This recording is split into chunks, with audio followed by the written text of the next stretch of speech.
One of the founding principles of Waves for Water is adventure. I really believe that to help people, you should really be doing what you love.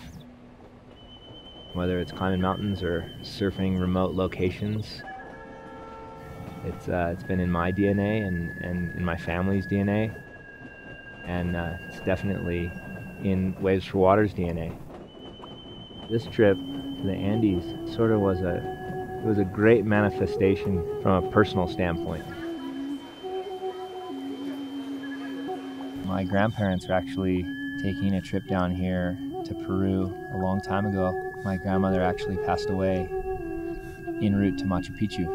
Her remains are in Lima, so this trip was very significant for me. I got to sort of finish the journey for her.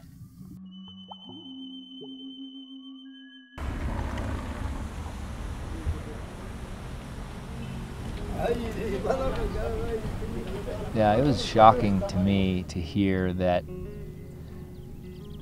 the people of the Andes Mountains needed clean water, and that they had parasites and giardia and all those basic bacteria that will make you sick. The woman who brought us up here is a very special woman named Denise Kinch. When she reached out to me and said, we've learned that these villages, they need clean water. We found that the people were heavily infested with all forms of intestinal parasites, and it took us a while to figure out that the parasites were coming directly from the glaciers. There are 7 Karo villages, and we've spent the last 18 years trying to find a way to solve it. Basically what happened was the eggs of these different bacteria freeze, and they're in the glacier. And then when it melts and they come downstream, it gets warm enough for them to activate.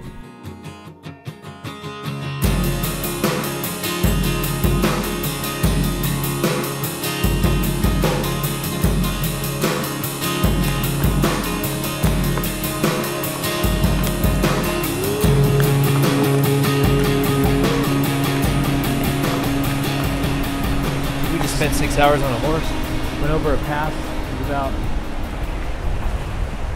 14,000 feet, I think, and finally made it to the first Karo village, Chua Chua.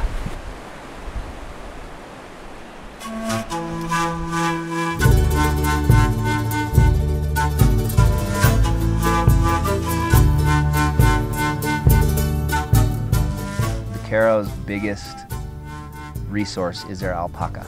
Usually the young girls will follow the herds of alpaca and llama around the mountaintops here. They use their wool for their crafts, for their blankets and ponchos and hats. Their life pretty much revolves on them.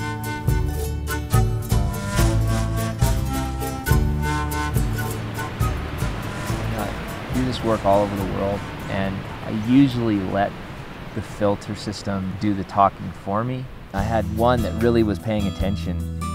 She was sort of like the mother hen. I showed them all how to assemble the kit, and then she came up and I had her assemble it so she knew. And then I had each of the other women come up and get their kit and assemble it, and she would like butt in when they were doing something wrong and really took charge. But what that tells me is that she was really into it and really cared about this gift they were getting. The need for water, as I said, spans to the farthest corners of the world, literally, the tops of the Andes Mountains.